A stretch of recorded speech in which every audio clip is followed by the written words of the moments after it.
Morning बच्चों, ये video standard 7 के लिए है और सब्जेक्ट है संस्कृत। आज मैं संस्कृत में व्याकरण पढ़ाऊंगी और व्याकरण में मैं धातु रूप के बारे में पढ़ाऊंगी। धातु क्या है, पुरुष क्या है, वचन क्या है। तो आप लोग यहाँ देखिए। धातु रूप, क्रियापद का मूल रूप धातु है। क्रियापद का मूल रूप धातु है। जैसे पठती, पठसी, पठंती आदि में मूल क्या है? मूल धातु पठ है। पठ से ही पठती, पठसी, पठंती बना है। इसी प्रकार देखो, इतने सारे ये जो क्रियापद है ना, ये सब क्या है?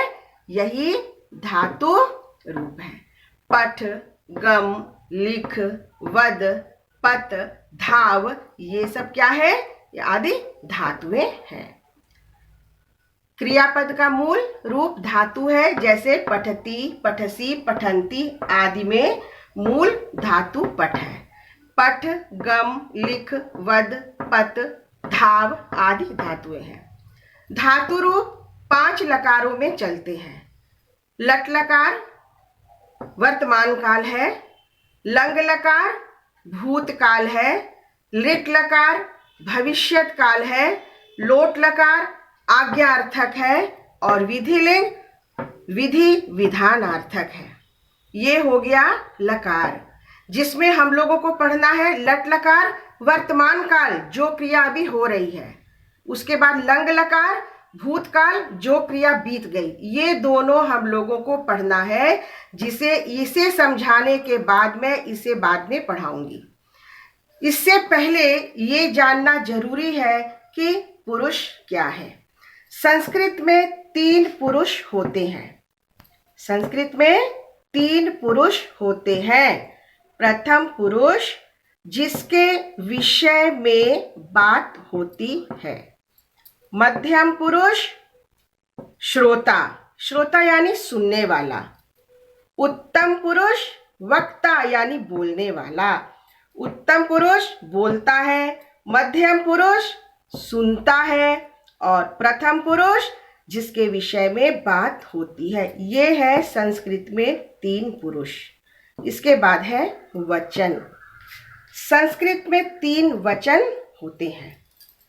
पहला एक वचन, जो एक का बोध कराता है। दूसरा द्विवचन, जो 2 का बोध कराता है। तीसरा है बहुवचन, जो 2 से अधिक का बोध कराता है।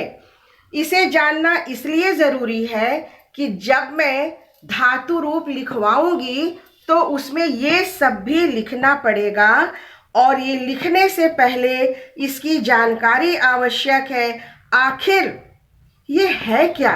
धातु क्या है, पुरुष क्या है और वचन क्या है? आशा है ये तुम्हें समझ में आ गया होगा। हाँ, इसलिए इसे तुम ध्यान से पढ़ना और बार बार पढ़ना है ना, कि वर्तमान काल, भूतकाल, भविष्यत काल, आज्ञार्थक, ये सब हम लोग हिंदी में भी पढ़ते हैं और संस्कृत में भी हमें ये लकार के रूप में पढ़ना है। और पुरुष ये भी पढ़ना है, क्योंकि जब हम विभिन्न क्रियापदों का धातु रूप जब लिखेंगे तो उसमें ये पुरुष भी लिखना है और ये वचन भी लिखना है। इसलिए आज जो मैंने समझाया, इसे तुम बार बार पढ़ना। पढ़ करके इसे अच्छी तरह याद करना, अपने दिमाग में बिठा लेना। तब मैं अगली क्लास में मैं धातु रूप, विभिन्न क्रिया पदों का धातु रूप में लिखवाऊंगी और समझाऊंगी। धन्यवाद।